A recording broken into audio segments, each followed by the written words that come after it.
김겨운 토요일에도 시작이 되었다 얘들아. 이번 주말로 무사히 넘어가 보자꾸나. 삼각함수 우리 실력을 높이는 연습 문제, 일단은 삼각함수 단원 전체 풀이를 하도록 할 겁니다. 먼저 88페이지부터 한번 펼쳐보도록 하겠습니다.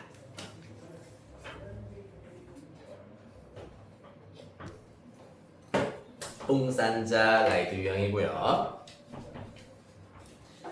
삼각함수의 정의, 요 단원에서는 이제 각도를 호두법을 이용을 하여서 각도를 나타내는 방법, 그러면서 각도의 새로운 정의를 살펴봤습니다. 그래서 각도를 새롭게 정의를 하다 보니까 일반 각으로 각도를 이제 우리가 나타낼 수가 있어야 한다. 그리고 호도법의 다양한 성질 중에서 부채꼴에서 적용할 수 있는 성질에 대해서 좀 살펴봤습니다. 88페이지부터 질문 불러보도록 할게요. 불러와 빨리. 없니? 88페이지? 진짜 89 7번 또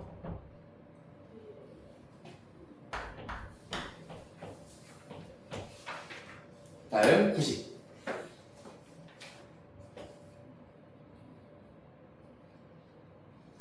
저번에 여기 풀이했었던 거 전체 다?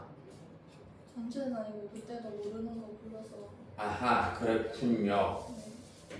정의까지는 그러면 했나 보구나. 적혀있기로는 사실 87페이지까지 일단은 적혀있기는 한데, 그럼 여기 뭐 추가로 더 질문할 건 없습니까? 네, 그러면 이거 7번 일단은 하고 다음 삼각함수의 그래프로 넘어가도록 하겠습니다. 자, 89페이지입니다. 7번. 넓이가 일정한 부채꼴의 둘레의 길이가 최소일 때 중심각의 크기를 구하시오라고 하고 있습니다. 넓이가 일정한 부채꼴이라고 하였다. 부채꼴 예를 들어서 이렇게 주어져 있다는 걸 알 수가 있습니다. 자, 그럼 넓이가 일정하다라고 하였기 때문에 부채꼴의 넓이를 구하는 방법 2분의 1 RL도 있으시고요. 2분의 1 R 제곱 세타도 있을 수 있겠습니다. 자, 일단 먼저 문제의 이해를 조금 더 정확하게 해보면 일단 넓이가 일정하다고 했기 때문에 생각해봐봐. 반지름이 길어지면은 당연히 넓이가 커질 거고, 맞지? 자, 그럼 반지름이 길어지면 누가? 중심각이 조금은 줄어들어야지 넓이가 일정하게 유지를 하실 수가 있겠습니다. 따라서 이와 같이 반지름의 제곱이랑 중심각의 크기의 경우에는 사실상 반비례 관계 상태가 되어야 한다라는 걸 먼저 알아내실 수가 있고, 근데 실제로는 요것보다는 우리가 둘레와 연관성을 지어야 되기 때문에 둘레를 이루고 있는 것이 반지름과 호의 길이이기 때문에 요 녀석, 요 공식을 이용을 하는 것이 조금 더 필요해 보이겠습니다. 맞나요? 둘레의 길이 자체가 2R 플러스 L이기 때문에 R과 L로 표현되어 있는 요 녀석을 이용하는 것이 조금 더 중요하겠습니다. 자, 그래서 S는 RL로 나타내실 수가 있겠습니다. 이때 둘레의 길이는 아까 얘기했다시피 어떻게 된다? 2R 플러스 L로 나타내실 수가 있겠다라는 얘기입니다.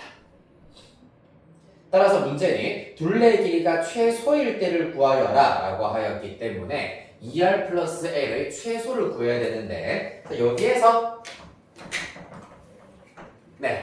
여러분들 이번 학기 기말고사 범위에 들어가는 것이 쓰입니다. 어떻게? 요 녀석도 양수고 요 녀석도 양수 두 개의 합의 최소값을 구하라 하였으므로 얼마보다 항상 크거나 같으냐를 구하라는 문제입니다. 바로 양수 두 개의 합이기 때문에 산술평균 기하평균 관계, 산술기하평균 부등식을 이용하여서 2루트 2RL로 나타내실 수가 있겠습니다. 좋습니까? 자, 그래서 둘레 최소값은 이렇게 구할 수 있다. 하지만 넓이가 얼마다라고 나와 있는 것은 아닙니다. 맞죠? 그렇기 때문에 이 문제에서 말하는 둘레가 최소 1대 무엇을 구하여라? 중심각의 크기를 구하여라 라는 것이 관건이므로 이산술 평균, 기하 평균 부등식의 등호 조건을 이용을 하는 문제가 되겠습니다. 등호 조건은 언제? 2R과 L이 같을 때가 될 것이고 L은 R 세타로 나타내실 수가 있겠습니다. 따라서 결론적으로는 누구? 2R과 R 세타가 같을 때이기 때문에 세타 중심각은 2라디안이 된다는 것을 알 수 있겠습니다.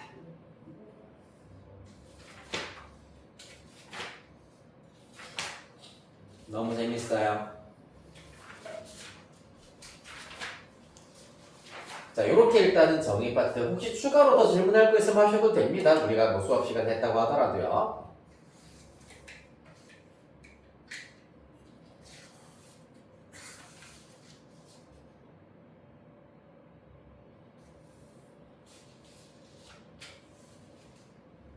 네, 정리 다 하셨고 따로 없으시면 우리 104페이지로 가보도록 하겠습니다. 삼각함수의 그래프.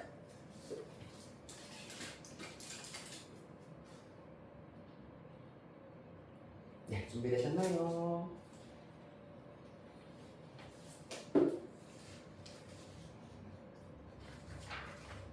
네, 얼마든지 기다려드립니다. 자, 104페이지 질문 부르도록 하겠습니다. 105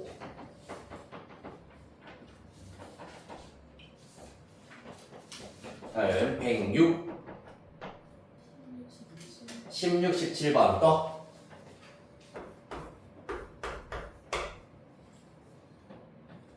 다음 107 20 몇 번? 20번. 오케이. 또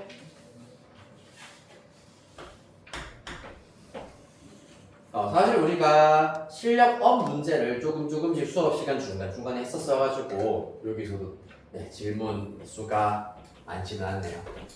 16번부터 보도록 하겠습니다.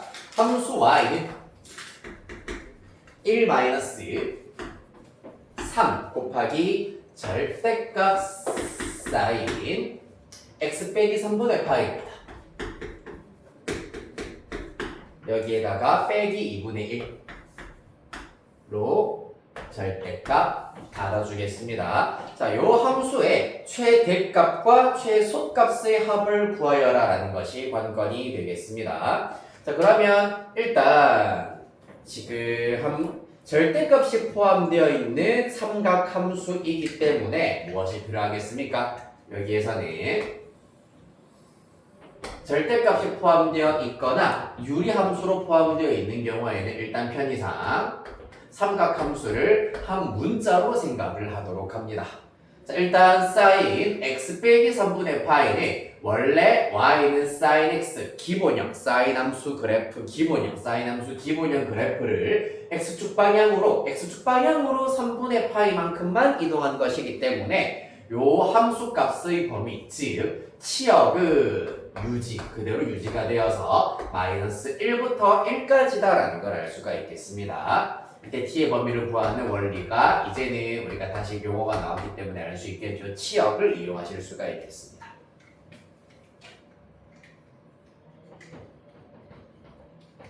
이 전체 함수의 치역이 아니라 요 녀석의 치역입니다.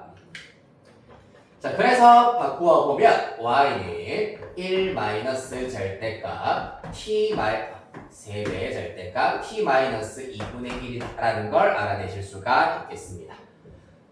따라서 이 친구의 경우에는 그러면 어떻게 된다? t가 2분의 1 이상일 때와 2분의 1 미만일 때로 구분을 하실 수가 있겠습니다. 자, 먼저 2분의 1보다 작으면 음수기 때문에 여기가 플러스로 바뀌면서 1 플러스 3t에다가 마이너스 2분의 3 계산을 하시면 3t 마이너스 2분의 1이 나오게 되겠습니다. 얘는 t가 2분의 1보다 작을 때라고 하였는데 마이너스 1보다는 당연히 마찬가지로 크거나 같아야 하겠습니다. 한편 t가 2분의 1 이상인 경우에는 여기가 그대로 절대값이 사라지기 때문에 이렇게 부호가 반대가 된다라는 걸 알 수 있으므로 마이너스 3t 플러스 2분의 5가 되겠습니다. 얘는 2분의 1 이상이면서 당연히 1보다는 여전히 작거나 같아야 하겠습니다. 따라서 이러한 1차 함수 그래프를 바탕으로 하여서 최대값, 최소값 마저 구하시기만 하면 끝난다는 얘기입니다. 그려보도록 하겠습니다. t축이 되겠네요. 일단 t의 범위 자체가 마이너스 1부터 1까지가 될 것이고요. 여기는 원점 되겠습니다. 일단 마이너스 1 이상 2분의 1 미만일 때는 그래프가 y절편이 마이너스 2분의 1이고 기울기가 3입니다. 일단 그러면은 끝값 마이너스 1을 대입하면은 마이너스 2분의 7이다 라는 걸 알 수 있으므로 마이너스 2분의 7 대략 이렇게 일단은 표시해 보도록 하겠습니다. 그러면서 마이너스 2분의 1을 지나가기 때문에 그래프가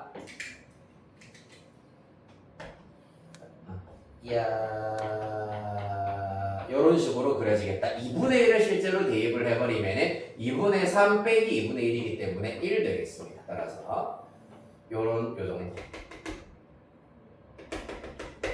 요렇게 일단은 그려질 수가 있겠습니다. 그 다음에 자 아래에 있는 함수에다가 똑같이 t에다가 2분의 1을 대입하시면 어떻게 됩니까? 마이너스 2분의 3 플러스 2분의 5이기 때문에 똑같이 함수값 1이 될 것이고 1을 대입해버리면 2분의 5 빼기 3이기 때문에 마이너스 2분의 1로 내려가겠습니다. 요 점으로 연결되는 요런 그래프가 되는구나라는 걸 알 수가 있겠다. 따라서 보시다시피 최대값은 1이고 최소값은 마이너스 2분의 7이다 라는 것을 알 수 있으므로 합하시면 마이너스 2분의 5가 최종 답이 되겠습니다.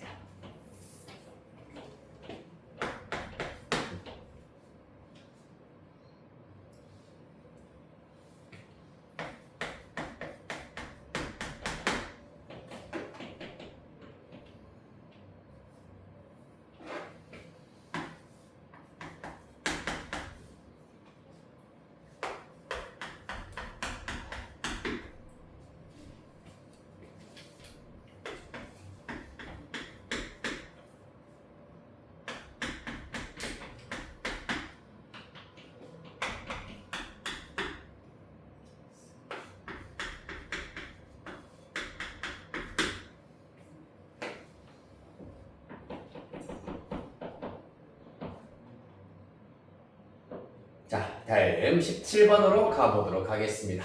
17번 문제의 경우에는 어떻습니까? 일단 x-파이, 파이-x, x-2분의 3파이를 우리가 간단히 해주는 것, 각의 변환을 이용을 하여서 먼저 각각 간단히 해주는 것이 필요하겠습니다. 자, 그리하여서 일단 얘는 괜찮은데 이러한 친구들은 사실 부호가 약간 엇갈려 있다라는 것을 알 수가 있는데 자 그래서 먼저 정리부터 해볼게. 녹색으로 동그라미 친 부분을 먼저 1차적으로 해결하기 위해서는 사인 마이너스 세타는 마이너스 사인 세타 원점 대칭의 성질 그 다음에 코사인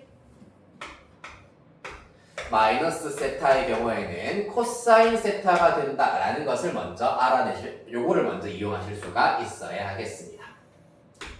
다행인 것은 사실 앞에 있는 부분은 어차피 제곱을 했기 때문에 부호는 크게 중요하지 않고 따라서 y는 이 친구는 사인 우리가 이용하기 쉬운 형태로 바꾸어 버리면 파이 마이너스 x로 바꾸어 버릴 수가 있겠습니다. 원칙적으로는 마이너스 사인 파이 빼기 x의 제곱인데 마이너스는 제곱하면 날아가기 때문에 이렇게 나타낼 수 있다는 얘기.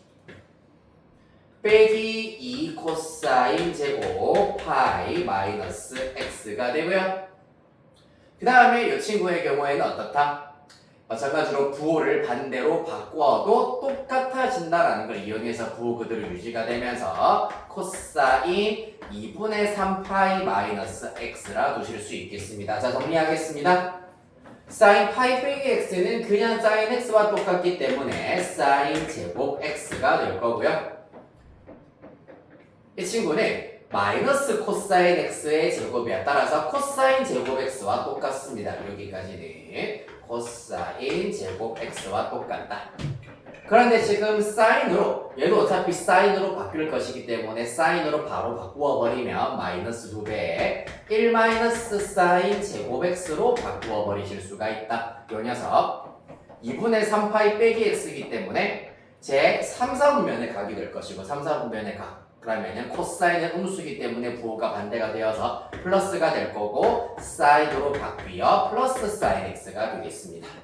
그리하여 정리를 해보면은 사인 제곱 플러스 2 사인 제곱이 있으므로 3 사인 제곱 x 플러스 사인 x 그 다음에 상수항 마이너스 2가 되겠습니다. 여기까지. 네. 따라서 이러한 경우에도 sin x를 어떻게 t로 치환을 시켜버리면 sin x를 t로 치환을 시켜버리면 t는 x가 0 이상 파이 미만이라고 하였기 때문에 그때 sin x는 마이너스 1 이상이 아니라 0 이상이 될 것이고 1 이하가 된다는 것을 알 수가 있겠습니다. 따라서 t의 범위가 0 이상 1 이하다.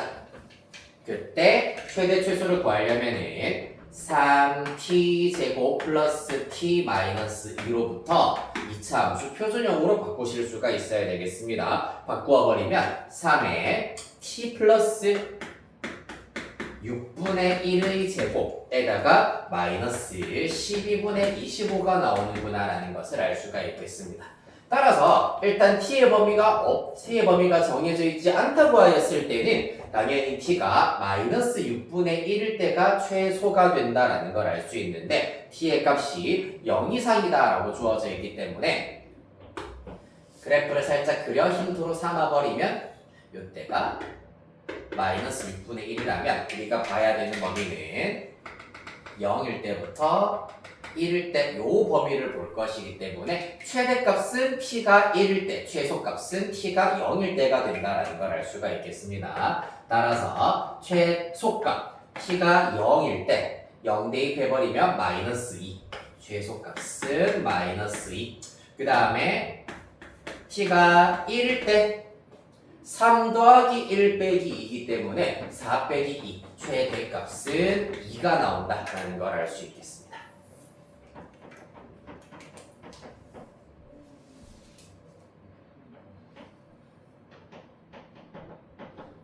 됐나요? 따라서 최대값 더하기 최소값을 하였을 때 0이 된다. 까지. 다음 20번.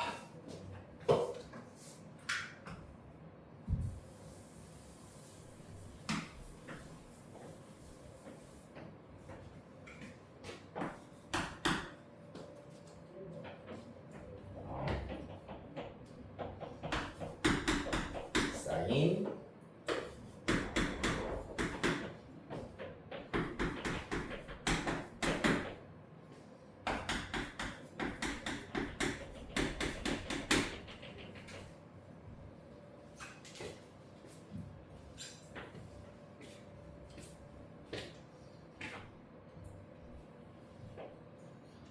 네, 25문제 가보도록 하겠습니다. 자, 이와 같은 방정식의 실근의 개수를 구하여라 라는 문제가 나오는데 자, 개념 하나만 정리를 조금 해보도록 하겠습니다. 요거는 공통수학 1에 나오는 2차 방정식의 실근의 개수와 똑같이 적용을 하실 수가 있습니다. 자, fx는 gx 이렇게 봤을 때 좀 낯설게 느껴질 수가 있는데 우리가 흔히 해봤던 ax제곱 더하기 bx 더하기 c는 mx 플러스 n의 실근의 개수는 y는 ax제곱 플러스 bx 플러스 c 2차 함수 그래프와 y는 mx 플러스 n 직선의 교점의 개수가 방정식의 실근의 개수와 일치한다라고 했었습니다. 맞지?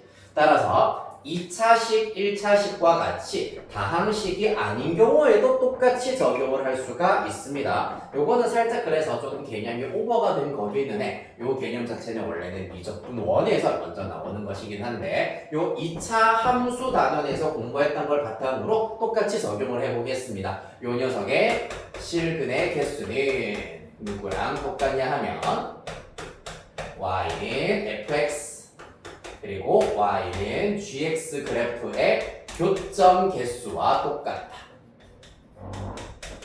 라는 개념을 이용을 하여서 접근을 하실 수가 있겠습니다.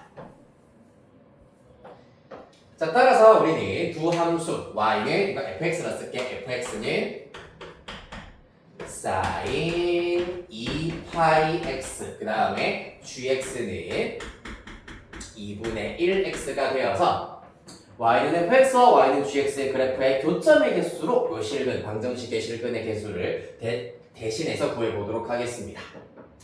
그래야 해서 이 그래프가 일단 먼저 필요한데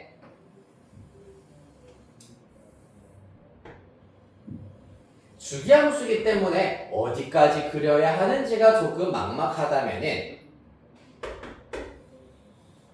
누구를 먼저 우리가 고려해 주시면 되냐 하면은 요 함수를 먼저 고려를 해버리시면 되겠습니다. 어떻게 고려하냐? 지금 fx의 경우에는 최대값이 1, 최소값이 마이너스 1이거든. 따라서 이 함수, 이 직선의 함수값이 1인 경우와 마이너스 1인 경우 그때 x값은 각각 2와 마이너스 2가 된다라는 걸 알 수가 있습니다. 그렇기 때문에 사실상 우리한테 필요한 구간은 마이너스 2부터 2까지의 구간만 알아두시면 된다는 얘기입니다. 여기가 1, 여기가 마이너스 1 정도가 되겠다.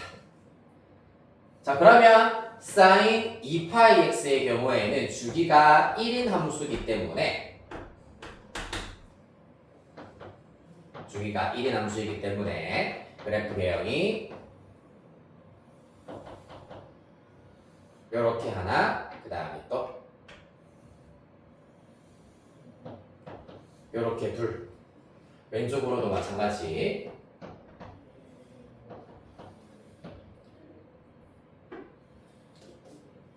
이렇게 하나, 그 다음에 이렇게 둘, 이렇게 나온다라는 걸 알 수가 있겠습니다. 됐습니까? 그 다음에 누구를 그어보자. 요 y는 fx 그래프를 그렸기 때문에 y는 gx 그래프를 한번 그려보도록 하겠습니다. 얘기했다시피 2,1을 지나고 마이너스 2, 마이너스 1을 지나며 원점까지 지나는 직선이어야 하므로 그어버리면 요렇게 일단 그어버리실 수가 있겠습니다. 자, 그래서 사실 이 외에는 이 직선의 함수값이 1보다 커지거나 마이너스 1보다 작아져 버리기 때문에 무슨 일이 있더라도 fx 그래프와는 만날 일이 없다는 얘기입니다. 맞지? fx의 함수값이 1보다 커지거나 마이너스 1보다 작아지는 일이 없기 때문입니다. 따라서 요 안에서의 교점의 개수만 마저 세어주시면 된다. 1개, 2개, 3개, 4개, 5, 6, 7개가 있다는 걸 알 수가 있겠습니다. 교점의 개수가 7개이므로 실근의 개수도 7개가 된다. 됐나요? 아이 재밌어라.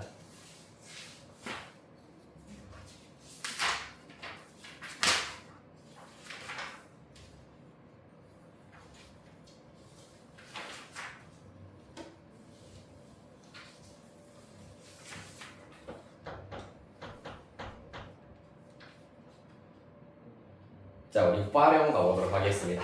117페이지입니다.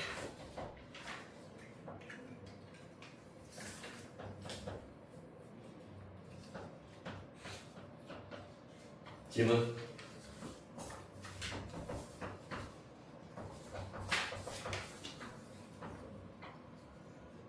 (118) 10번 또 12번. 좋습니다. 10번 12번 또 네, 10번, 12번 이렇게 해보도록 할게요.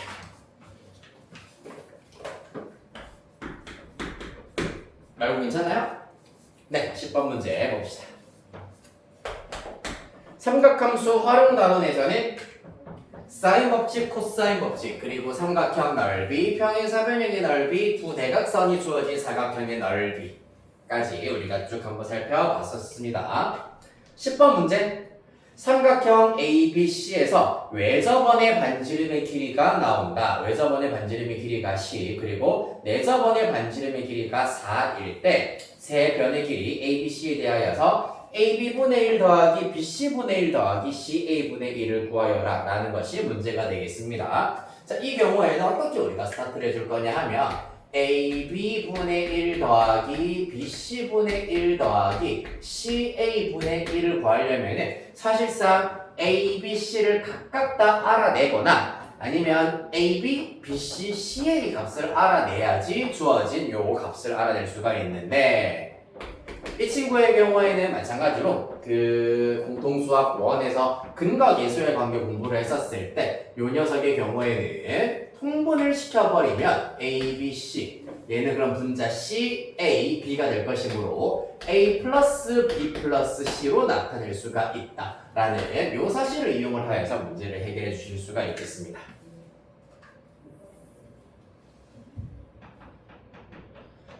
그리고 사용되는 개념 살펴보도록 하겠습니다. 삼각형 ABC의 넓이입니다. 일단 외접원의 반지름이 사용이 되는 외접원의 반지름을 이용해서 넓이를 구하는 방식이 뭐였습니까? 4R분의 A, B, C였고요.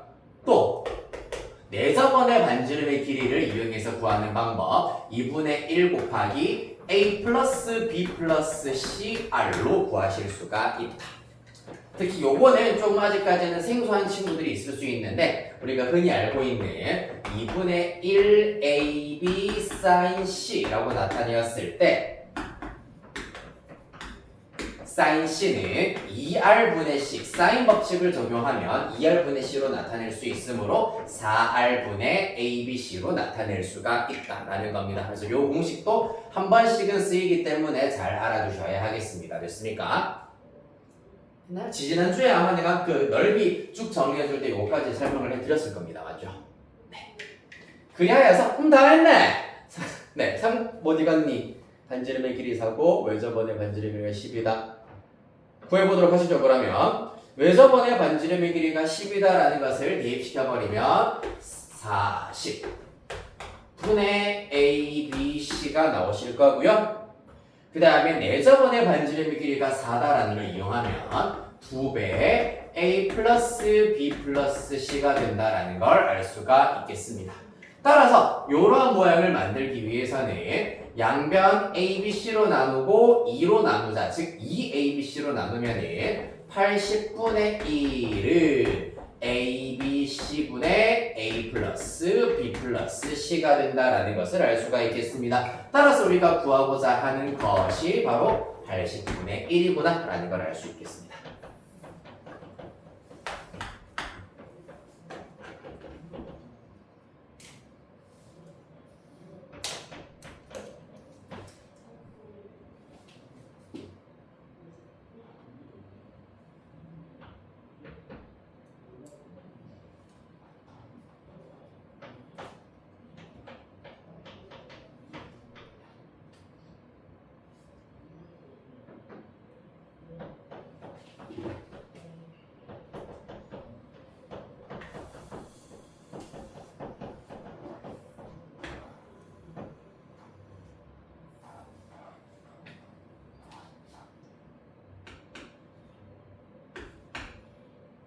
다음 마지막 12번 문제 보도록 할게요.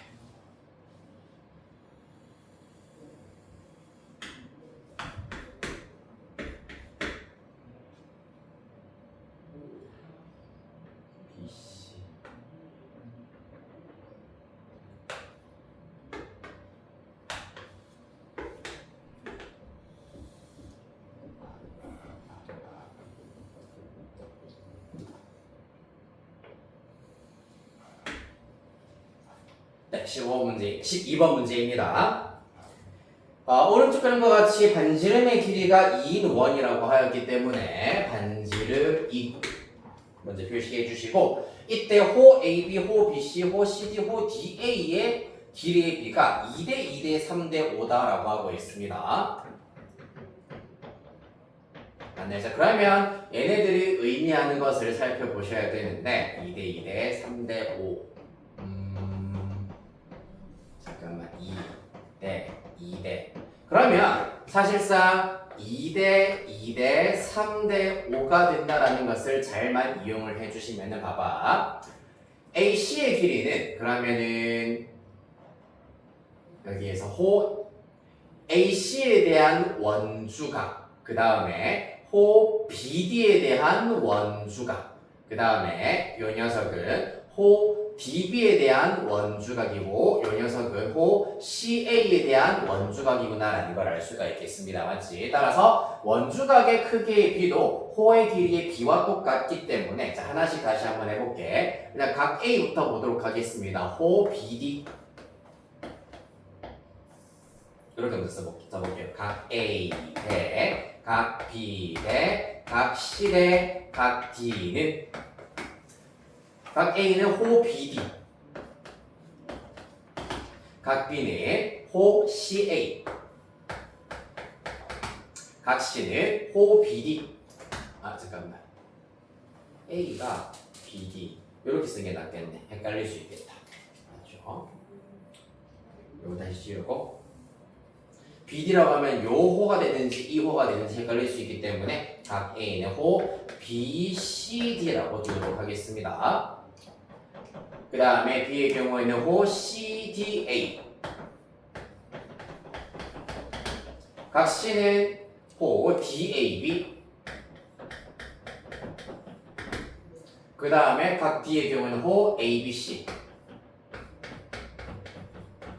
가 되겠습니다.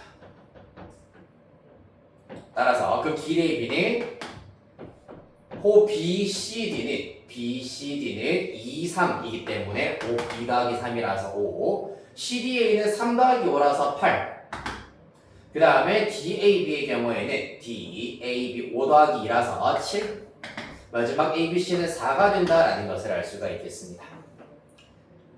따라서 각각 이 각도를 5x, 8x, 7x, 4x라고 두실 수가 있겠습니다. 따라서 네 각을 다 합해버리면 네 각도의 합은 5, 8, 그 다음에 13이고 11이고 24가 되겠네요. 합은 24x가 되겠다. 얘가 360도가 나와야 하겠습니다. 그래서 12로 나누어 버리면 2x는 30도, x는 15도가 되는구나 라는 걸 알 수가 있겠습니다. 따라서 각도의 크기를 다 지금부터 나타내실 수가 있겠네. 각 A는 5x이기 때문에 75도, 그 다음에 각 B는 8x입니다. 8x면은 120도, 그 다음에 각 C는 7x입니다. 곱하기 7, 6 하면은 90도, 105도가 될 거고요. 그 다음에 여기 각 C의 경우에는 4x이기 때문에 60도가 된다는 걸 알아내실 수가 있겠습니다.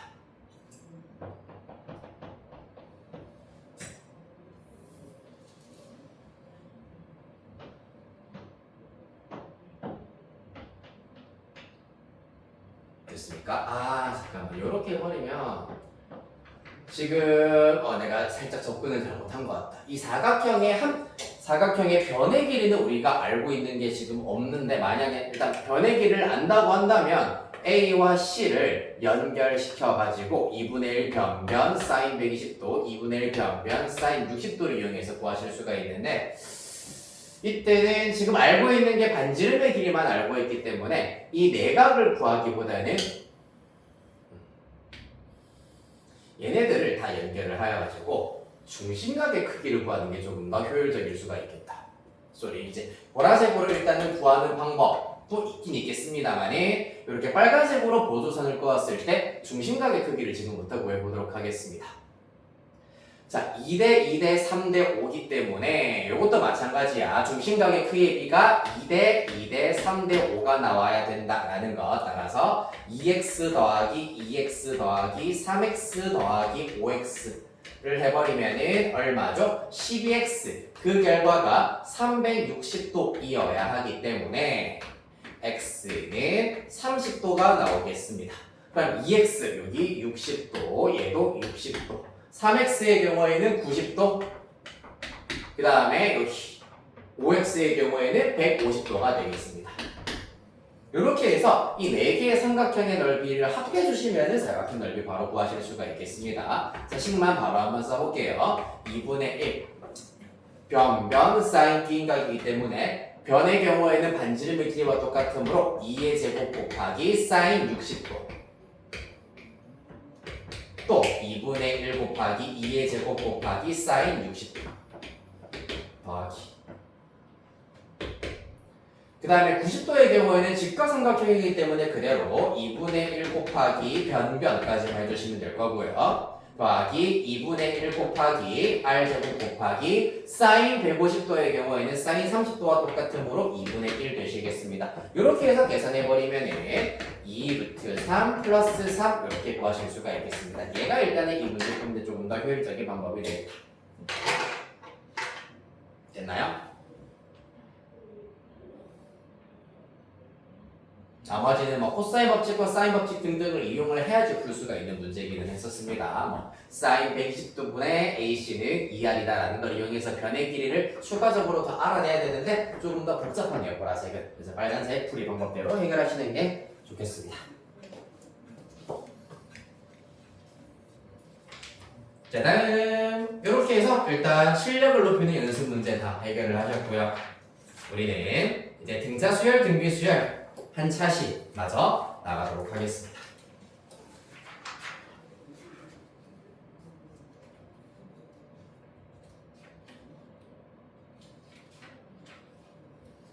맞네요, 숙제가. 네, 등차 수열과 등비 수열 가봅시다.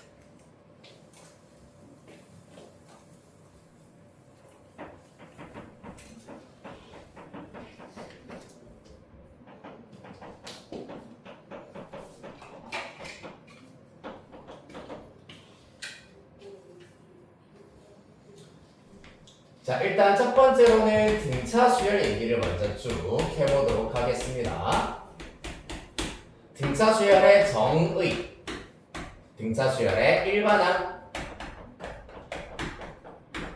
그리고 등차 수열에서 특징 중에 하나인 등차 중항, 의 성질, 그 다음에 등차 수열의 합, 그리고 라스트로는 이거는 나중에 한번 해보도록 하겠습니다. 네. 등차 수열의 정의, 일반항, 등차 중항, 합 이렇게 4가지 먼저 정리를 해보도록 하죠. 일단 등차 수열이라고 하는 것은 간단한 예를 먼저 한번 들어보자면 어떤 게 있었지? 뭐 1, 3, 5, 7, 9, 11 등등등 이렇게 일단은 수열이 나열되어 있을 때 앞뒤항의 차가 2로 일정한 이러한 수열을 우리가 등차 수열이라고 얘기를 합니다. 맞지? 자, 그랬을 때 이 일정한 차를 공통인 차라고 하여서 문자 D를 이용해서 많이 나타내셨고 이름은 공차가 되시겠습니다. 맞나요? 자, 따라서 정이라고 하는 것은 수열 AN에 대하여서 n 플러스 한 번째 항과 그 앞에 있는 항, 즉 뒤에 항 전항과 후항 사이의 차가 공차로 일정한 경우 그때 우리는 수열 AN을 등차 수열이라고 부르기로 했습니다. 따라서 정의는 A, N 플러스 1 빼기 AN이 D로 일정한 경우 이때 D를 우리가 공차라 부르기로 했습니다.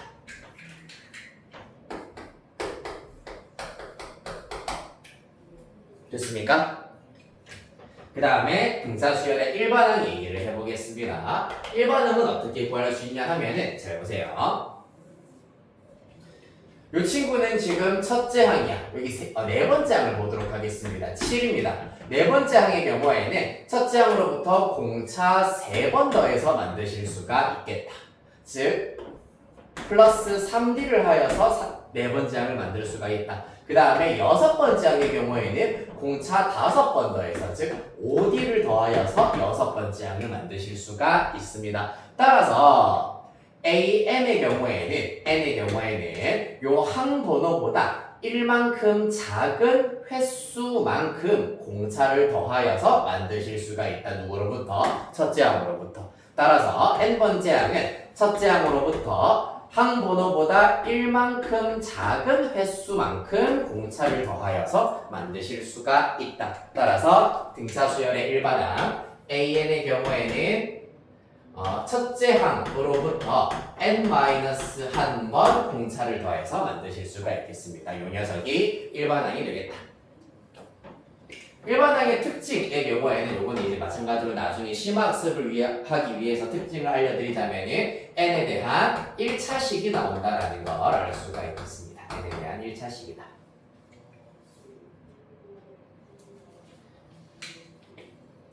됐습니까? 그렇기 때문에 세수 x, y, z가 이 순서대로 등차 수열을 이룬다고 한다면 여기에서 y 빼기 x를 한 것과 z 빼기 y를 한 것이 등차 수열 정의에 의하여서 항상 같아야 하겠습니다. 따라서 이때 마이너스 y는 y가 있는 좌변으로 이항을 하시고 마이너스 x 우변으로 이항하면 이렇게 나타낼 수 있으므로 y는 2분의 x 플러스 z가 된다라는 사실을 얻으실 수가 있다. 즉 세수가 등차 수열을 이룰 때 가운데 항, 즉 등차 중항에 대한 성질은 이렇게 정리를 하실 수가 있겠습니다. y는 마치 평균을 구하듯이 양옆에 있는 항들의 평균으로 중항을 구하실 수가 있다는 거였습니다. 됐습니까? 자, 그 다음에 라스트 등차 수열의 합의 경우에는 어디서부터 우리가 아이디어를 얻으실 수 있냐 하면은 나는 예전에 학교에서 이런 거 했었던 것 같긴 한데 특히 재미 초등학교 때 1부터 100까지를 다 더하면 얼마일까요? 라는 거를 예전에 한번 했었던 것 같긴 하거든. 모르겠다. 오래전 기억이라 가지고 왜곡이 있을 수도 있는데 자 1부터 100까지를 모두 다 해봅시다 라고 한다면은 전부 다 계산기 들고 1 더하기 2 더하기 3 더하기 달달달달 계속 눌러가지고 구하실 수가 있는데 그거보다 더 빠르게 계산하면 뭐다? 양 끝에 있는 숫자의 합이 얼마? 100일. 요렇게 합했을 때도 100일, 요렇게 합했을 때도 100일이구나 라는 걸 알 수 있으므로 101이 총 50번 나오겠구나. 왜? 수의 개수가 100개인데 2개씩 짝을 지었기 때문에 50짝꿍이 나올 겁니다. 맞지? 따라서 101을 50번 더하면 되는구나. 따라서 5050이구나. 요렇게 우리가 구하실 수가 있습니다. 맞나요? 요 아이디어를 등차 수열의 합에다가 그대로 적용을 하실 수가 있습니다. 요것도 일종의 등차 수열인 거잖아. 맞지? 등차 수열입니다. 자, 그래서 등차 수열의 합을 구하는 방법은 첫째 항과 마지막 항을 합한 거랑 그 다음에 두 번째 항과 끝에서 두 번째 항을 합한 것이 항상 똑같다라는 것을 이용을 할 겁니다. 따라서 101에 해당하는 것은 첫째 항과 마지막 항, 라스트 텀이라고 하여서 L을 보통 많이 사용을 하고요. 요 녀석을 먼저 구하신다. 그런 다음에 뭘 하자? 총 항의 개수를 2로 나눈 2분의 n을 곱하기를 해버리시면 합을 구하실 수가 있다는 얘기입니다. 따라서 그 결과 2분의 n a 플러스 l로 정리를 하실 수가 있겠습니다.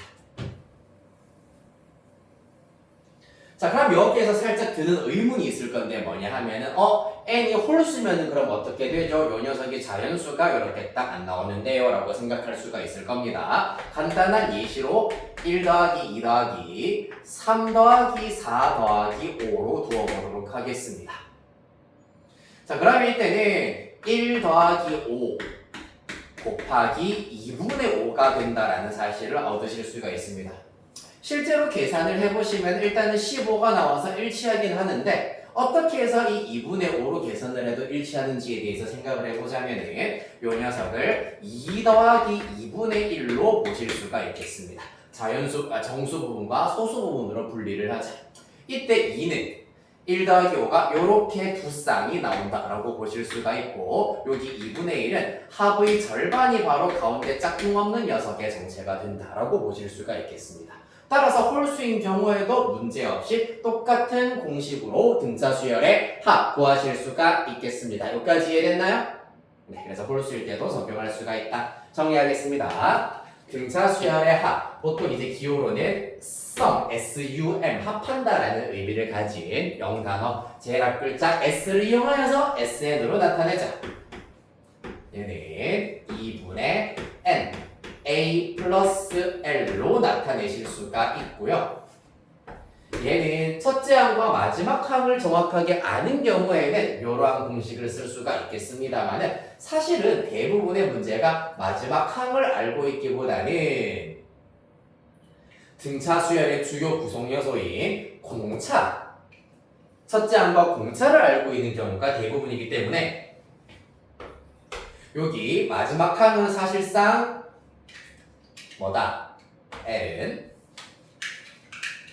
여기다가 그냥 따로 쓸게요. L은 AN이기 때문에 AN 자리에다가 첫째 항 더하기 N-1D를 대신해서 대입하실 수가 있겠습니다. 따라서 그 결과 L 자리에다가 A 플러스 N-1D를 대입해버리면은 A 더하기 N-1D이므로 2A 플러스 N-1D로 나타내실 수 있다.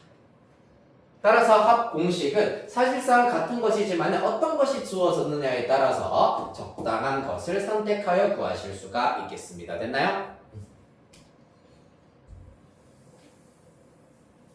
자, 이렇게 해서 등차수열 내용 쭉 한번 살펴봤습니다. 문제 몇 가지만 해결해보고 등비수열 정리해보도록 하겠습니다. 121페이지부터 휴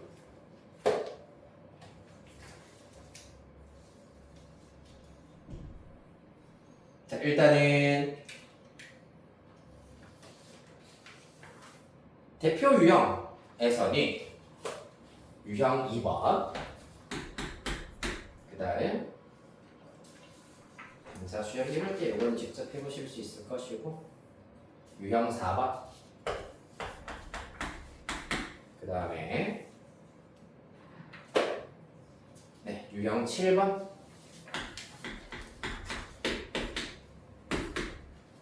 이렇게 일단은 먼저 같이 한번 해결해 보도록 하겠습니다. 유형 2번입니다. 등차 수열 A에 대하여서 A2 플러스 A6가 6입니다. A6는 6이고 그 다음에 A3 더하기 A7이 14다. 자, 이러한 경우에는 얘네들 전부 다 누구? 일반항을 이용하여서 A와 B로 모두 다 나타내실 수가 있다. A2의 경우에는 어떻게 된다? 네, A2의 경우에는 A 플러스 D가 될 거고 A6는 A 플러스 5D로 나타내실 수가 있겠습니다. 여기도 마찬가지 A3는 A 플러스 2D, A7은 A 플러스 6D가 된다라는 거죠. 따라서 정리하시면 요 녀석은 2A 플러스 6D는 6이다라는 것, 요 녀석 2A 플러스 8D는 14가 되겠습니다. 따라서 연립을 해버리시면 여기에서 요거 빼버리면 2D는 8이다. 따라서 D는 4다라는 사실을 얻으실 수가 있고 4 대입하면은 24 넘어가면은 마이너스 18 될 것이고 A는 마이너스 9 이렇게 우리가 구해내실 수가 있겠습니다. 즉 등차 수열에서 조건이 주어지는 경우에는 전부 다 A와 D로 나타낼 수가 있다는 것이 관건. 따라서 최종 결과 A8을 구하여라 라 하였으므로 A 플러스 7D가 되겠습니다. A는 마이너스 9, 7D는 28. 따라서 19 이렇게 찾아주실 수 있겠습니다. 19 다음 유형사 보겠습니다. 미안.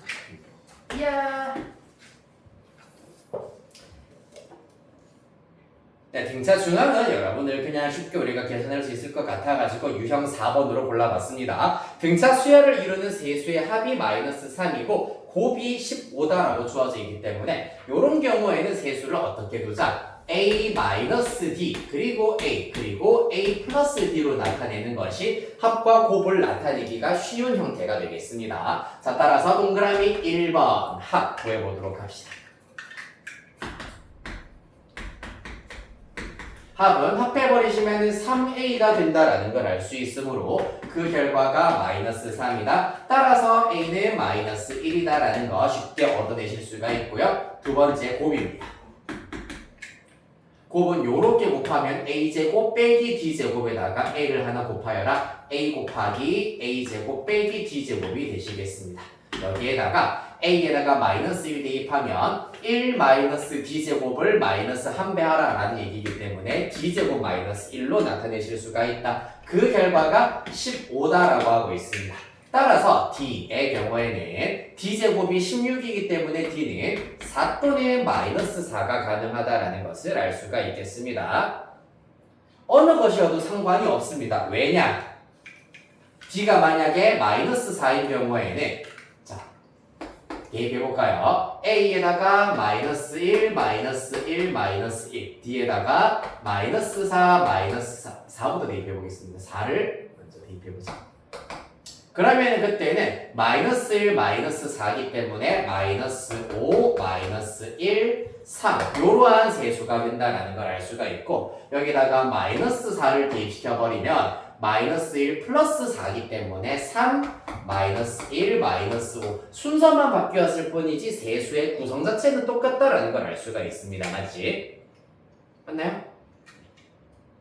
그래서 그때 세수의 제곱의 합을 구하여라 라고 하기 때문에 어떤 수열을 선택하든지 간에 제곱의 합은 똑같을 겁니다. 이걸로 해볼까? 25 플러스 1 플러스 9이기 때문에 최종 답은 35 이렇게 찾을 수 있겠습니다.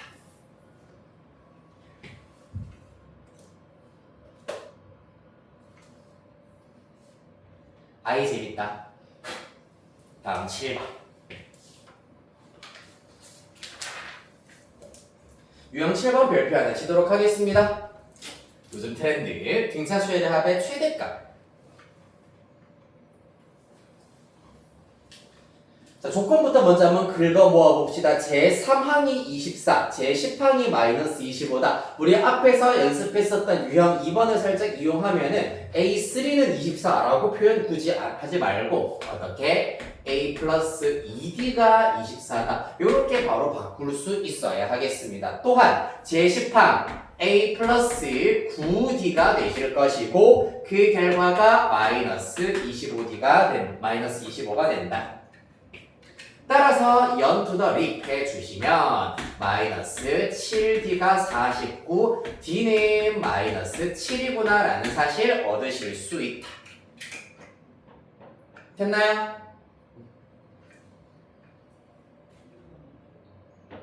자, D가 마이너스 7이면 적당히 여기다가 대입하면 마이너스 14 넘어가면 38 따라서 A는 38 맞네요. 네, 숫자가 좀 크다 했는데 A는 38, D는 마이너스 7까지 구하실 수 있겠습니다. 자, 따라서 우리는 이제 뭘 구하라고 했냐 하면 일단 SN을 나타내 보세요. 첫째 항과 D 알고 있으므로 우리가 살펴봤었던 합 공식 중에서 밑에 있는 것을 적용시키는 것이 조금 더 나아 보입니다.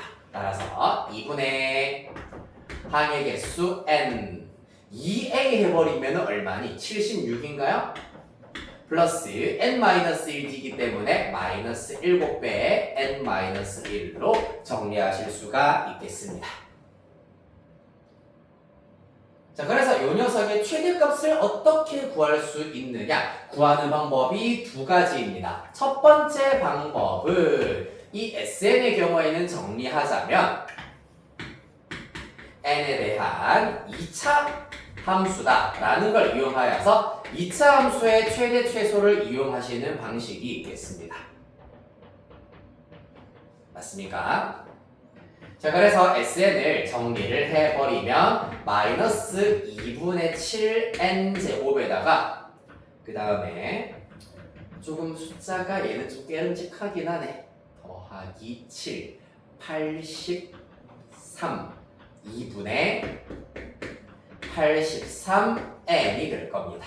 따라서 표준형으로 바꾸어 버리면 마이너스 2분의 7로 묶어내 버리면 좀 그렇네. 마이너스 7분의 83n 어쩌고 저쩌고 이렇게 나오실 수가 있겠습니다. 더 이상의 계산은 조금 약간 불필요한 과정이라서 하진 않겠습니다. 요 녀석을 마저 표준형으로 바꾸어 버리면 n 빼기 14분의 83의 제곱에다가 어쩌고 저쩌고다 라는 걸 알 수가 있는데 사실 이때 n은 자연수잖아. 맞지? 무조건 항번호기 때문에 자연수야. 따라서 14분의 83과 가장 가까운 자연수 n을 찾아서 어디에다가 여기에다가 다시 대입 혹은 여기에다가 다시 대입을 해버리시면 그때 SN의 최대값을 구하실 수가 있겠습니다. 이해됐나요? 14분의 83보다 83과 가장 가까운 자연수 n을 찾아서 여기 또는 여기다가 대입을 하여서 그때 등차 수열의 합의 최대값 구하실 수가 있겠습니다. 두 번째로는 수열의 합의 이 원리를 잘 이해를 하시면 조금 더 쉬운 방식으로 구하실 수가 있다. 잘 봐봐. 첫째 항이 양수고 공차가 음수인 등차수열이잖아, 맞지? 선생님 얘 먼저 하나 들어드리도록 할게. 10이 있고요. 그 다음에 7이 있고요. 그 다음에 빼기 3 하면 4, 1, 마이너스 2, 마이너스 5 이러한 수열이 있다고 하겠습니다. 얘가 첫째 항입니다. 자, 그럼 S1의 경우에는 10일 거고 S2의 경우에는 합하여서 17이다. S3의 경우에는 이렇게 합하여서 21, S4의 경우에는 22다라는 걸 알 수가 있습니다. 맞나요? 여기까지 이해됐니? 얘네는 AN이고 이 친구는 SM 되겠습니다. S1은 10, S2는 17, S3는 21, S4는 22까지 나왔습니다. 맞니? 그쵸? 네. 리액션을 좀 해주세요, 이제. 자, 근데 여기에서 S5를 해버리면 어떻게 되니, 얘들아? 그렇지, 20이네요. 계속해서 SN이 쭉 늘어나다가 갑자기 작아졌습니다. 또 S6의 경우에는 마이너스 5를 합해버리면 15가 된다는 걸 알 수가 있다. 맞습니까? 자, 그래서 첫째 항이 양수고 공차가 음수인 경우에는 언젠가는 이 수열의 항이 음수가 될 때가 존재할 것이고, 그래서 음수가 되어버리는 순간 보시다시피 수열의 합이 작아진다는 것을 알 수가 있겠습니다. 따라서 수열의 합의 최대값은 양수까지만 싹 다 더하였을 때가 최대가 된다는 것을 알 수가 있겠습니다. 자, 따라서 AN 일반항 A 플러스 N-1이기 때문에 이 녀석이 언제까지 양수가 유지가 되는지를 지금부터 살펴보도록 할 겁니다. 따라서 이 부등식을 풀어버리겠다. 풀어버리면 네, 일단 마이너스 7n에다가 플러스 45가 0보다 크다. 7n이 45보다 작을 때가 될 것이고 n은 그럼 6. 얼마가 될 겁니다. 6. 얼마보다 작을 때, 즉 다시 말해서 n이 6일 때까지 양수가 된다는 걸 알 수가 있다. 그럼 제 7항부터는 음수가 된다는 걸 알 수가 있겠지. 따라서 등차수열의 합의 최대값은 S6이 최대가 되는구나 라는 것을 알 수가 있겠습니다. 따라서 6 마저 대입시켜버리면 2분의 6에다가 76에다가 6 대입하시면은 7호 35 마이너스 35가 되겠습니다. 요래 약분하면 3배에 76 빼기 35 하면은 41인가요? 따라서 123 이렇게 구하실 수 있겠습니다.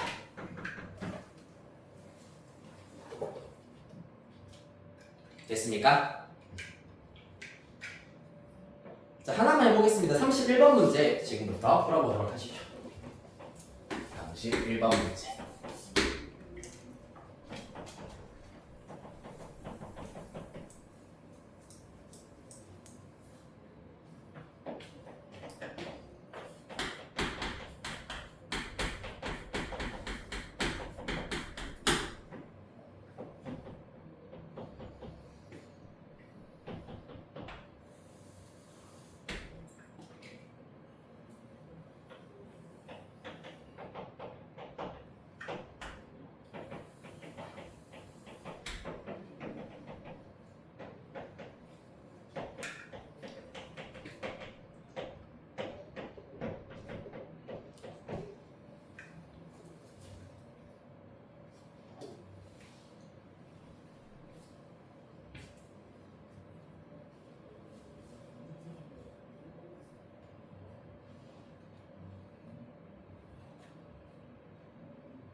31번도 최소값 이번에는 첫째 항이 음수고 공차가 3이기 때문에 SN의 최소값은 음수까지만 더하였을 때다 라는 거. 그러면 똑같은 방식으로 일반항을 구한다. 얘가 언제까지 몇 항까지 음수냐를 찾는다. 그때 n을 이용하여서 SN 공식을 적용을 하여 SN의 최소값 구하실 수 있겠습니다. 오케이. 네, 잘하셨습니다. 4번이고요. 자, 우리 등비수열로 살짝 넘어가 보도록 하겠습니다. 사실 이 31번 문제 하나만 하시면은 등차수열의 모든 개념들을 다 정확하게 알고 있다고 파악할 수가 있겠습니다. 등비수열입니다. 마찬가지로 똑같은 순서로 정의 일반항, 중항이라 쓸게요. 얘네들은 굳이 또 쓸 필요가 없기 때문에 그냥 중항이라 쓸게. 자, 정의부터 보도록 하겠습니다. 등비수열의 정의의 경우에는 전원과 후원 사이에 일정한 비가 유지가 되는 수열을 등비수열이라고 얘기를 한다. 예를 들면 1, 2, 3, 8, 16 등등등입니다. 똑같은 수를 곱하여서 다음 항을 만드는 규칙이 있겠습니다. 따라서 이러한 등비수열의 정의는 AN분의 AN 플러스 1이라고 하는 이 B가 일정한 값이다. 일정한 값 R인 경우에 등비수열이라고 할 수 있고, 이때 R을 우리가 공비라고 얘기하기로 했었습니다. 됐습니까?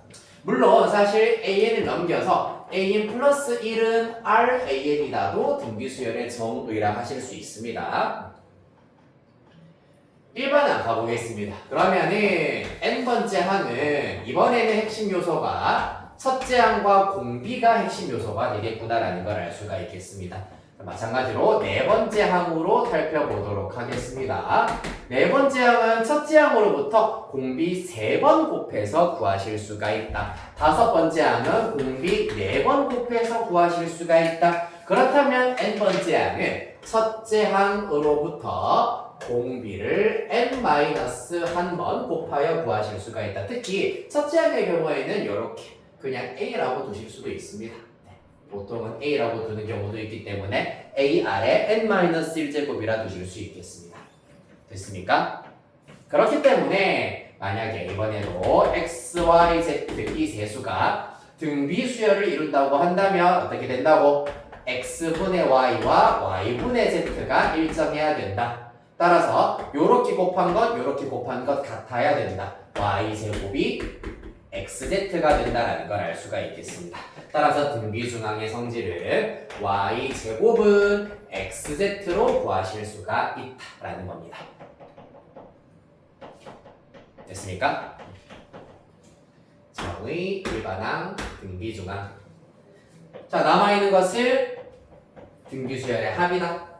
등비수열의 경우에는 안타깝게도 등차수열과는 조금 다르게 요렇게 곱한 거랑 요렇게 더한 거랑 요렇게 더한 게 지금 다른 형태입니다. 맞지? 그렇기 때문에 등비수열과 똑같은 형태로 등차수열의 합과 똑같은 형태로 구하실 수는 없다. 그럼 어떻게 구하느냐? 자, SN은 일단 요렇게 먼저 나열해볼게. A1, A 더하기 두 번째 항은 AR, 세 번째 항은 AR 제곱 등등등 가서 AR의 n-1제곱까지를 합한 것이 되겠습니다. 근데 여기에다가 양변 통째로 R을 곱하기를 해버리면 한 칸씩 밀리는 효과가 있습니다. 즉 여기에 R 곱하면 AR이기 때문에 얘랑 똑같겠구나. 여기에 R 곱하면 AR 제곱이기 때문에 이 녀석 밑에다가 쓰실 수가 있겠습니다. AR 세제곱 그 다음에 쓸 수가 있고요. 그 앞에 있던 AR의 n-2제곱의 경우에는 AR의 n-1제곱 될 거고 여기에 R 곱한 AR의 n제곱이 마지막 항이 되시겠습니다. 따라서 3칸씩 밀리고 나니 공통 똑같은 부분이 많이 생기는구나. 따라서 뺄셈으로 연립을 해버리면은 좌변은 1-R의 SN으로 묶어내실 수가 있고 우변은 이렇게는 싹 다 사라지고 A 빼기 AR의 N제곱 되겠습니다. A로 묶어내면 1-R의 N제곱으로 나타낼 수가 있다. 따라서 SN의 경우에는 1-R분의 A의 1-R의 N제곱으로 나타내실 수가 있겠습니다. 따라서 SN의 경우에는 1 마이너스 R분의 A의 1 마이너스 R의 N제곱이 되겠습니다. 물론 이제 R이 1보다 작을 때는 이렇게 우리가 이용을 하실 수가 있고 R이 1보다 클 때는 분모분자의 마이너스 1을 곱하여서 요 녀석을 이용을 하실 수도 있습니다. 어차피 I 완전히 똑같은 식입니다. 이해되겠습니까? 그래서 편의상 R이 1보다 작으면 요 녀석 1보다 크면 요 녀석을 이용할 수가 있다. 뭐가 빠졌습니까? R이 1인 경우가 빠졌냐? R이 1이면 분모가 0이야. 따라서 이러한 값 자체가 정의가 되지 않습니다. 그럼 어떻게 구하죠? R이 1인 경우, 공비가 1인 경우, 공비가 1이면 뭔데 얘들아? 전부 다 A이잖아, 맞지? 싹 다 A야. 따라서 A를 N개 더하여라 라는 의미이기 때문에 그냥 N 곱하기 A라고 나타내실 수가 있겠습니다. 이렇게 등비수열의 합 정리하실 수 있다. 자, 그 다음에 마지막 3. 등차수열과 등비수열에 대해서 이렇게 주요 정보를 살펴봤는데 여기에서 합과 수열의 합과 일반항 사이의 관계에 대해서 마저 정리를 하도록 하겠습니다. 자, 수열의 합과 일반항 사이의 관계는 우리가 어떻게 구할 수 있냐 하면은 SN이라는 것 자체가 보시다시피 첫째 항부터 n번째 항까지 합이 한번 더 써볼게. A1 더하기 A2 더하기 등등등 더하기 AN-1 더하기 AN까지의 합입니다.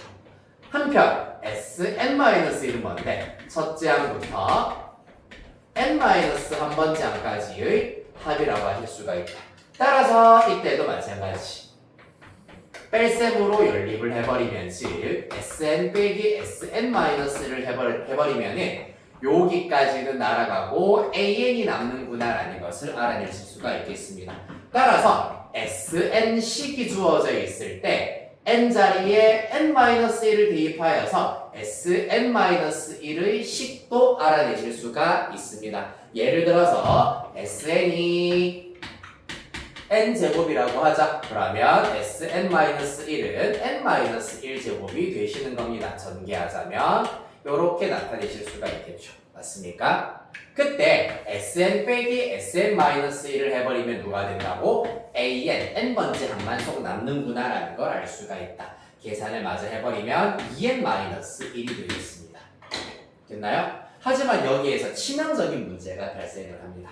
왜냐하면 이 경우는 지금 살짝 수정을 할게요. n제곱 플러스 1로 두겠습니다. 그러면 플러스 1. 그러면 n제곱 마이너스 2n 플러스 2가 될 겁니다. 위에서 밑에씩 빼면 똑같이 일단 2n-1이 나오긴 할 텐데 이때 SN-1에서 N-1 마찬가지로 자연수여야 하는 녀석이야. N-1 자연수여야 돼. 맞지? 항번호가 0이거나 음수가 되어버리면 안 되는 거잖아. 따라서 N-1이 자연수가 되기 위해서는 N이 2 이상인 자연수여야 하겠습니다. 그렇기 때문에 이러한 SN-1을 이용하여서 만들어낸 일반항 또한 N이 2 이상일 때, 즉 두 번째 항부터 적용할 수 있는 일반항이란 얘기입니다. 두 번째 항부터 적용할 수 있는 일반항이다. 됐니? 그리하여서 자, 그럼 첫 번째 항은 어떻게 구할 수 있는데요? 이게 이 수열 자체가 첫째 항은 아직 몰라. 두 번째 항 A2는 2 대입하여서 3, A3 3 대입하여서 5, 7, 9 요러한 수열이 될 텐데 첫째 항은 그럼 어떻게 구할 수 있느냐? 바로 첫째 항은 여기서 봤을 때도 첫째 항의 경우에는 S1이 결국에는 첫째 항 자체를 나타낸다라는 걸 알 수 있습니다. S1입니다.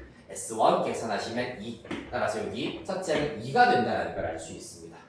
첫째 항부터 만약에 적용된다고 구해버리면 첫째 항은 1이 나와야 되는데 1이 아니라 2가 나오는 수열이 된다는 얘기입니다. 이해되겠습니까? 따라서 이 경우에는 두 번째 항부터 등차 수열이고 첫째 항은 2라는 값을 가진다. 이렇게 구하실 수 있겠다. 됐습니까? 자, 그래서 정리를 해버리면은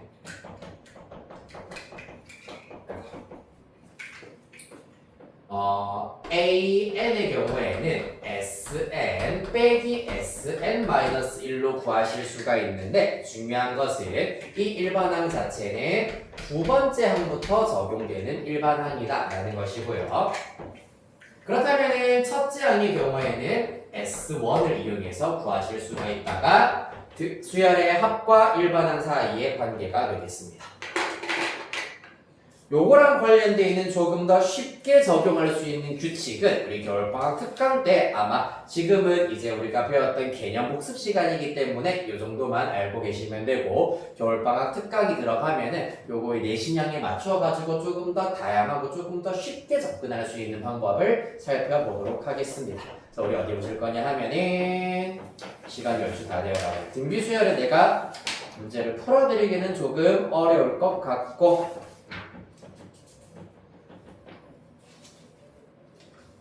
두 문제만 일단은 시켜봐 드리도록 하겠습니다. 134페이지 펼쳐주시고요. 65번, 69번입니다. 65번, 69번 이렇게 두 문제 하고 쉬었다 가도록 하겠습니다. 시작해보세요.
오케이, 잘했습니다. 오케이. 왼쪽은 다 하셨나요? 되는데 이거 가야 되거든. 부호가 잘못되지 않았을까? 부호 어디 잘못되는지 한번 확인을 해보시고요.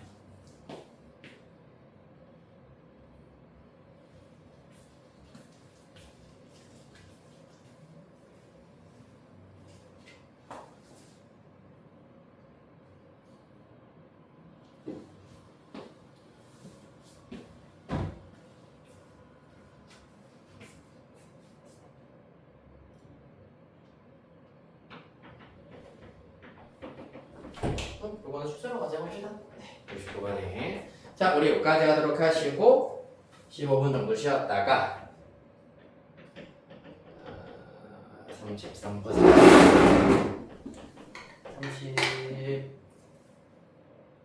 38분